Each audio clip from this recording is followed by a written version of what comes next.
So hi and welcome to my channel. Today I will be talking about the game 2 जो पिछला game हुआ golden state warrior versus Sacramento Kings. बहुत ज़्यादा हरकत हुआ, बहुत चीज़ बोलने वाला हूँ। नॉर्मली मेनली स्पेशली बोल रहा हूँ क्योंकि ड्रेमोंड ग्रीन का इजेक्शन और उसके बाद सस्पेंशन।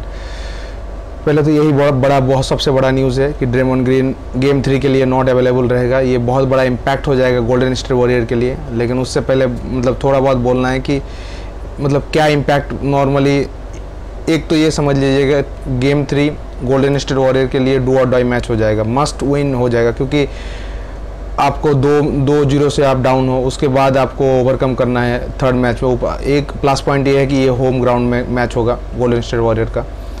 लेकिन ड्रेमोंड ग्रीन का प्रेजेंस बहुत बड़ा मायने लगता है क्योंकि वो डिफेंसिव कोऑर्डिनेटर है, मेन हेड है, मोटर है, पूरा इंजन आपका गोल्डन स्टेट वॉरियर जो भी करता है mainly Draymond green is a part of that. सबसे बेहतर प्लेयर है डिफेंसिव वो लोगों के टीम में। अब वो नहीं रहेगा तो ऑब्वियसली किसी को स्टेप अप करना पड़ेगा उससे। और सबसे बेटर ऑप्शन कौन है? एंड्रू ईगन को स्टेप अप करना पड़ेगा और उसको दिखाना पड़ेगा पिछले साल वो प्लेऑफ में जैसा खेला था उसको खेलना पड़ेगा वैसा। और उसके बाद हेल्प करेगा कोऑर्डिनेटर 2 है, एक गैरी पेटन II और स्टेफन करी। देखो स्टेफन करी और क्ले थॉमसन को जो करना है करेगा, लेकिन मेनली एंड्रू ईगन्स को बहुत ज़्यादा डिफेंसिव साइड में आपको बेहतर दिखाना पड़ेगा। ऑब्वियसली वो अभी हाल फिलहाल 2 ही मैच खेला है, उससे पहले 2 महीने तक नहीं खेला प्रोफेशनल बास्केटबॉल। अचानक से खेल के इम्पैक्ट करना बहुत बड़ी बात होता है प्रोफेशनल लेवल में, लेकिन फिर भी वो इतना बड़ा प्लेयर है कि वो कर सकता है और सब उसमें फेथ भी दिखा रहा है कि वो कर देगा और वो कर लेगा मेरे हिसाब से, क्योंकि उसने पिछले साल कर चुका है ये सब चीज़। वो पिछले साल स्टेफन करी को आपका MVP मिला था, प्लेऑफ MVP, लेकिन मेरे हिसाब से एंड्रू विगिंस भी बहुत बड़ा हकदार था। सबसे पहला काम तो एंड्रू विगिंस और गैरी पेटन का पहला काम ये होगा कि किया clutch player of the year जो इस साल डेरन फॉक्स को मिला उसको रोकना। हालांकि बहुत टफ जॉब है उसको रोकना, क्योंकि गेम 3 में होम ग्राउंड में आपको क्राउड सपोर्ट मिल जाएगा। उसके बाद जो होना चाहिए आपका स्टॉप, आपको ज़्यादा वो लोगों को टर्नओवर बढ़ाना पड़ेगा, वो लोगों को रोकना पड़ेगा, स्पेशली डेरन फॉक्स को कैसे भी करके उसको रोकना पड़ेगा। सबको पता है कि वॉरियर होम में बहुत बड़ा एक फैक्टर है। वॉरियर बहुत ज़्यादा बेहतर खेलता है होम में, एवे में थोड़ा डूब जाता है, डिफेंसिव रेटिंग भी डूब जाता है, लेकिन होम में बहुत बेहतर खेलता है, बहुत ही ज़्यादा लायन है होम का, ऐसा समझ लीजिए। और सिबोनस का भी ऑफेंसिव काफ़ी क्वाइट रहा दो मैच में, फर्स्ट सेकंड दोनों में। सिबोनस उतना ज़्यादा बेहतर नहीं प्रदर्शन कर पाया, लेकिन इससे गोल्डन स्टेट वॉरियर का होम ग्राउंड आके वो क्या कर पाएगा ये उतना फैक्टर नहीं। फैक्टर यही है कि आपको कैसे भी करके डेरन फॉक्स को रोकना पड़ेगा, क्योंकि वो मेजोरिटी ऑफ द पॉइंट वो अकेला कर ले रहा है, तो उसको रोकना पड़ेगा। पहले तो आप देख लीजिए 2 मैच जीत के सैक्रामेंटो किंग्स बहुत ही ज़्यादा चौड़े में आ गया। अच्छा, लाइट द बीम वो लोग का जो टैगलाइन है, light the beam the possible, वो एक लाइट थ्रो करता है उसके गोल्डन वन सेंटर से। तो वो बहुत आप तो ये समझ जाओ क्योंकि जो टीम 17 साल से प्लेऑफ नहीं खेला अचानक से प्लेऑफ खेल रहा था, क्राउड सपोर्ट एक मिल जाता है। और वही हुआ, पूरा crowd playoff 1 playoff 2 game 1 game 2 में इतना बेहतर सपोर्ट किया, क्या बताऊं आपको, जो लोगों ने देखा। लेकिन मैं आज बात करने वाला हूं मेनली गेम 2 के बारे में। गेम 2 में बहुत कुछ हुआ। आपको बताएंगे कैसे स्टीव कर और उसका टीम कैसे एडजस्ट करेगा। गेम 3 कर लेगा क्योंकि प्रीवियसली कर चुका है, काफ़ी कुछ वो लोगों ने कर चुका है, इसीलिए वो लोग द डिफेंडिंग चैम्पियन है, 4 बार वो लोग चैम्पियन हुआ है, तो बहुत कुछ किया हुआ है, तो उसको लेके डाउट करने के लिए नहीं है। मेनली हम लोग बोलने वाले हैं कि ड्रेमोंड ग्रीन का सस्पेंशन क्या सही रहा नहीं। मेनली मेरे हिसाब से सस्पेंशन बहुत ज़्यादा हार्श हो गया। आपका इजेक्शन तक ठीक था क्योंकि उसको वो परफॉर्म, तो ये बात कि सिबोनस ने पहले ग्रैब कर लिया था, ग्रैब करा, इसी के बाद उसके बाद चेस्ट में फुट स्टेप करके दबा के उसके बाद भाग गया ड्रेमोंड ग्रीन। तो ऑब्वियसली उसके पास कोई ऑप्शन नहीं था, फुट कहाँ फैलता बाहर, वो इतना ज़्यादा स्ट्रेच करके गिरता तो फिर अपने एंकल में इशू हो जाता, तो कोई नहीं चाहेगा। ऑब्वियसली कोई भी प्लेयर अगर इस सिचुएशन में होता तो उसके छाती में पैर दे के ही जाता, तो ऑब्वियसली उसी ने किया। लेकिन वो इतना बड़ा भी नहीं था कि अगले मैच सस्पेंशन हो जाए। पता नहीं NBA पूरे NBA का जो टेक्निकल टीम जो ये सर्वे किया उसके बाद जो डिसीजन लिया, मेरे को तो बहुत ख़राब लग रहा है। मेनली मैं कुछ और भी बात करने वाला हूँ, जैसे जो लोग फर्स्ट टेक देखता है वो लोगों को भी पता है कि अभी आज का ही फर्स्ट टेक में जो नॉर्मली स्टेफन ये स्टेफन स्मिथ और जे रेडिक ने जो बोला वो मैं बिल्कुल मेरे को एकदम ये लगा। इसलिए नहीं कि गोल्डन स्टेट वॉरियर का हम लोग बहुत बड़ा मतलब फ़ैन है, ऑब्वियसली बास्केटबॉल इन जनरल सब फ़ैन है, लेकिन गोल्डन स्टेट वॉरियर का ये मैच टू मैच थ्योरी में बहुत ज़्यादा बायस लगा कि आपको गोल्डन स्टेट वॉरियर के विरुद्ध ज़्यादातर आपका ये नहीं जा रहा है रेफरी का इंटेंशन। रेफरी ज़्यादातर सैक्रामेंटो किंग्स के ऊपर फेवराइज कर रहा है। अब कौन से चीज़ में काफ़ी सारे चीज़ है, जैसे इससे पहले भी काफ़ी ये गेम 1 गेम 2 में आप देख सकते हो कि सिबोनस थोड़ा बहुत डर्टी प्ले खेल रहा है, मतलब गेम 1 में भी, क्योंकि वो बहुत स्ट्रगल कर रहा है ऑफेंसिवली, उसका ऑफेंसिव गेम अच्छा नहीं हो रहा है, तो वो किसी ना किसी तरफ से इनपुट देने की कोशिश कर रहा है, तो उसी के चक्कर में उसका ज़्यादा एक्सेसिव आके हार्श प्ले खेल रहा है।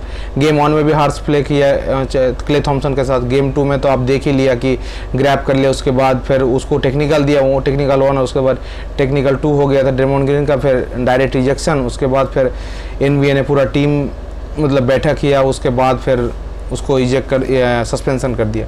सस्पेंशन मेरे लिए बहुत ज़्यादा हार्श हो गया। हार्श इसलिए हुआ कि मैं पहले तो मेरे को ये लगता है कि league doesn't want to that कि वॉरियर विन दिस सीजन, मतलब वॉरियर के फेवर में एक भी कॉल नहीं आ रहा था। Referee always bias towards King, पता नहीं क्यों, नॉर्मली ये 2 गेम में ही मेरे को दिख गया।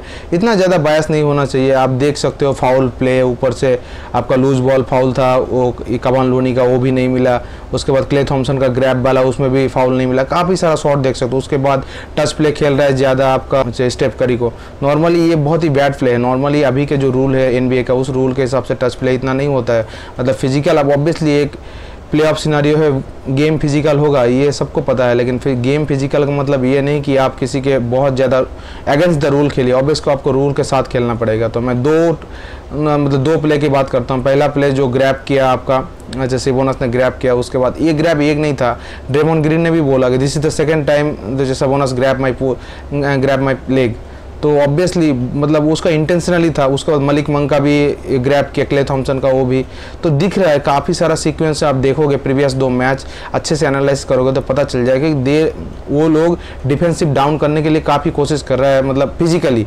हालांकि ये डर्टी प्ले है, ऐसा नहीं करना चाहिए। ड्रेमॉन्ड ग्रीन को इजेक्ट करना मतलब सिस्टमेटिकली चला रहा है, ऐसा लग रहा है कि वो लोग पहले से प्री प्लान था कि ऐसे ऐसे करेंगे। उसके बाद ड्रेमॉन्ड ऑब्वियसली इमोशनल प्लेयर है, सबको पता है, थोड़ा सा ज़्यादा हल्का उसको टच कर दो, उसके बाद वो फैल जाएगा, उसके बाद वो बाकी कुछ करने की ज़रूरत नहीं है, वो खुद ही कर देगा।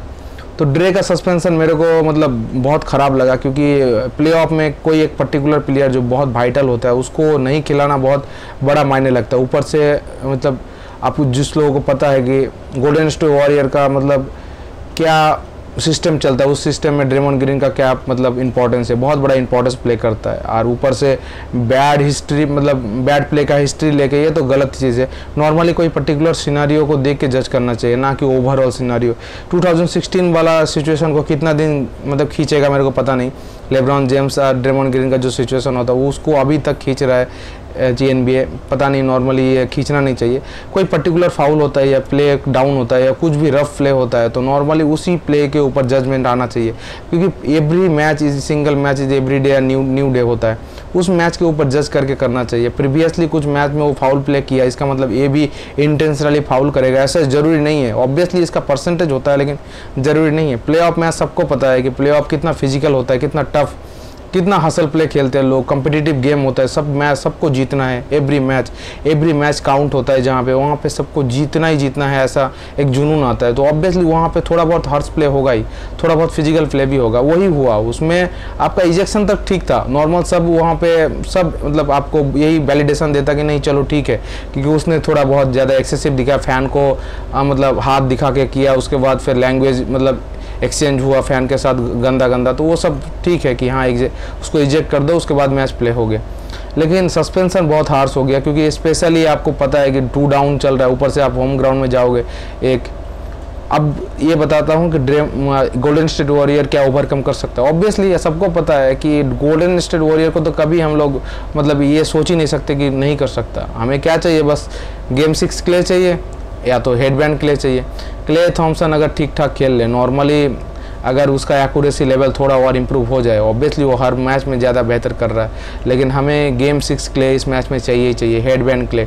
अगर वो ऑफेंसिवली स्ट्रांग हो जाता है, सपोर्ट मिल जाता है आपको, स्टेफन करी का। नॉर्मली दोनों स्टेफन करी कीलर डुओ है, सबको पता है कि स्टेफन करी है Klay Thompson one of the history's best duo है। उस डिफेंसिव आप बोल दो, ऑफेंसिव डुओ बोल दो, गार्ड जो डुओ गार्ड होता है, दोनों गार्ड है, एक पॉइंट गार्ड एक शूटिंग गार्ड।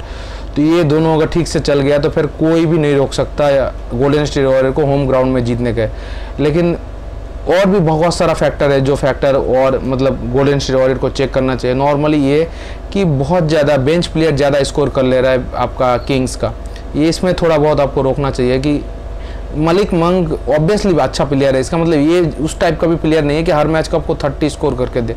30 स्कोर मतलब आप स्टार या मेगा स्टार का बात करो, लेकिन वो कुछ नहीं है उस टीम का। उस टीम का एक कोऑर्डिनेटिंग फैक्टर है जो आपको सब्स्टिट्यूट आके या तो आपका नेक्स्ट मतलब सेकंड टीम में आके अच्छा स्कोर करता है, उसका आपको बाउंड रखना पड़ेगा 18 के नीचे। 10 to 18 से ज़्यादा अगर उसको स्कोर करने दोगे तो वो फिर एक बहुत बड़ा फैक्टर हो जाता है। गैरी पैटन द सेकंड को ऑलवेज गार्डिंग करना चाहिए मेरे हिसाब से। आप लेब्रॉन जेम्स जैसे प्लेयर को अगर तोड़ सकता है तो सबको तोड़ सकता है। डेरन फॉक्स तो उसके मामले में कुछ नहीं, ऑब्वियसली उसको clutch player of the year award दिया गया, मतलब अच्छा प्लेयर है, मतलब काफ़ी अच्छा प्रदर्शन भी दिखा रहा है, एवरी मैच अच्छा खेल रहा है। लेकिन इसका मतलब ये नहीं कि वॉरियर 2 डाउन है तो उसके बाद वो ओवरकम नहीं कर सकता, ऑब्वियसली कर सकता है। मेन फैक्टर आपको और भी इंक्लूड करा दूँ कि अभी क्योंकि एक बिग मैन चाहिए, तो बिग मैन हमारे पास ऑप्शन है नहीं नॉर्मली। गोल्डन स्टेट वॉरियर के पास एक ही है कमिंगा, तो कमिंगा शायद खेलेगा, तो कमिंगा का थोड़ा इंपॉर्टेंस बढ़ जाता है। कवान लूनी को थोड़ा और स्ट्रांग होना पड़ेगा।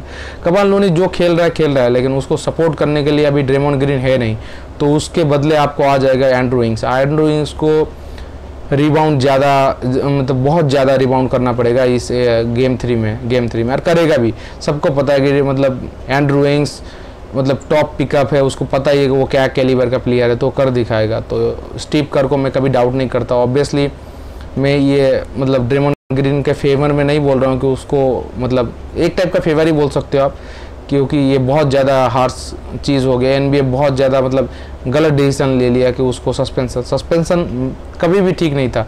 कितना भी बोल दे कोई भी कि सस्पेंशन, एक प्लेऑफ सिचुएशन में आपको ये पर्टिकुलर इंपॉर्टेंट इतना वाइटल प्लेयर को आप इसलिए तोड़ रहे हो कि उसको इमेजिनरी सोच के कि वो और हार्श प्ले कर सकता है, वो बहुत गंदा है। तो स्टीव कर एडजस्टमेंट कर लेगा। एडजस्टमेंट के पास बहुत सारा उसके पास ऑप्शन है।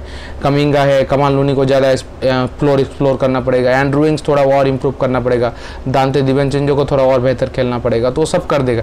और मेरे को इस अब थर्ड गेम 4 मेरे को ऑब्वियसली लग रहा है कि वॉरियर जीत लेगा, दोनों होम ग्राउंड में होगा। उसके बाद मेनली मैच चालू होगा, उसके बाद दिखेगा कि ड्रेमॉन्ड ग्रीन वापस आके क्या क्या करता है। सबको पता है कि जब ड्रेमॉन्ड ग्रीन का फाउल आउट हुआ है, सस्पेंशन हुआ है या तो इजेक्शन हुआ, उसके बाद अगले गेम में वो क्या खेला है, तो वही चीज़ होगा गेम 4 में, वही दिखाएगा वो। तो